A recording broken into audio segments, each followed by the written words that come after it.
Anda masih bersama kami dalam Berita TV-mu. Demam berdarah dengue atau DBD menjadi sorotan lantaran kasusnya terus mengalami peningkatan. Bahkan penyakit yang disebabkan oleh gigitan nyamuk tersebut tak hanya dialami oleh anak-anak, tapi juga orang dewasa. Untuk itu, Wakil Dekan 1 Fakultas Kedokteran UHAMKA Nokik Endin Sudana mengimbau masyarakat untuk waspada dengan ketika panas tak kunjung turun dalam waktu 3 kali 24 jam.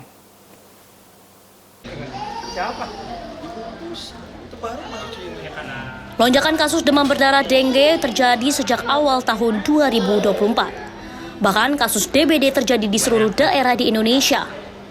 Kasus demam berdarah dengue di Indonesia dilaporkan masih mengalami peningkatan. Karena itu, masyarakat harus tetap waspada, lakukan berbagai pencegahan, termasuk saat pasca mudik Lebaran 2024. Wakil Dekan 1 Fakultas Kedokteran UHAMKA Endin Nokik Sudana mengimbau masyarakat untuk waspada dengan ketika panas tak kunjung turun dalam waktu 3 kali 24 jam untuk segera ke vaskes terdekat agar segera diperiksa sedini mungkin. Endin Nokik Sudana juga mengingatkan masyarakat agar melakukan pencegahan dengan melakukan budaya 3M+, yaitu menguras, mengubur, dan menutup, serta pemasangan kelambu secara efektif dapat membantu pencegahan demam berdarah. Kita tahu memang dari selain pancaroba ini menarik. Nyamuk ini tuh dari studi yang sudah dipublish gitu ya. Jadi memang nyamuk ini kalau misalnya suhu udara itu lebih dari 30 derajat, dia ternyata lebih agresif. 3-5 kali lebih senang menggigit manusia gitu ya. Selain dari proses perkembangan biaknya, dia juga jadi lebih masif gitu ya, lebih banyak gitu ya. Kemudian dia juga ternyata kalau di suhu yang panas gitu ya, lebih dari 30 derajat, dia lebih aktif untuk menggigit.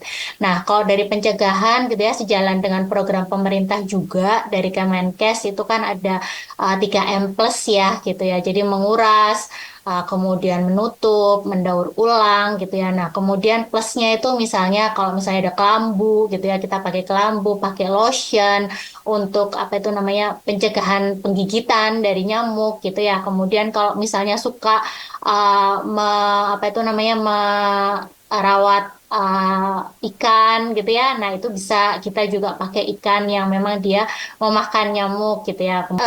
Seperti yang Prof. Fahmi tadi sampaikan ya. Jadi kalau misalnya kita siapapun gitu ya, masyarakat itu mengalami demam 3 kali 24 jam gitu ya.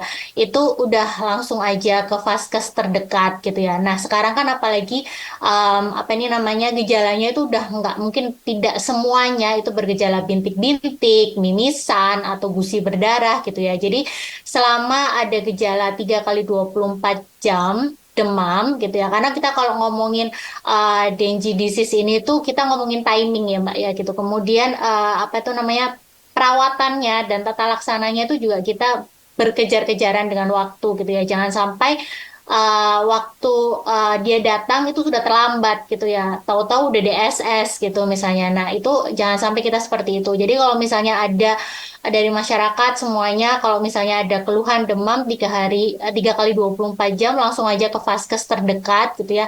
Lakukan pemeriksaan, baik itu pemeriksaan fisik, kemudian pemeriksaan penunjang. Karena kan pemeriksaan penunjang untuk laboratorium itu juga sangat penting gitu ya, untuk menilai apakah ini adalah penyakit demam dengue atau bukan gitu kan. Kalau misalnya bukan, ya alhamdulillah. Tapi kalau seumpama ternyata kita menyepelekan dan ternyata itu demam dengue, itu kan ya bahaya banget gitu kan. Jadi mendingan, yang penting kalau ada demam, apalagi kalau misalnya demam terus habis itu dia turun gitu ya, turun, jangan lengah gitu kan. Nah, kalau misalnya udah kerasa lemas gitu ya, terus habis itu ada pengurangan dari pipis gitu ya keluarnya gitu. Nah, itu mendingan langsung cepet-cepet ke vaskes terdekat aja sih.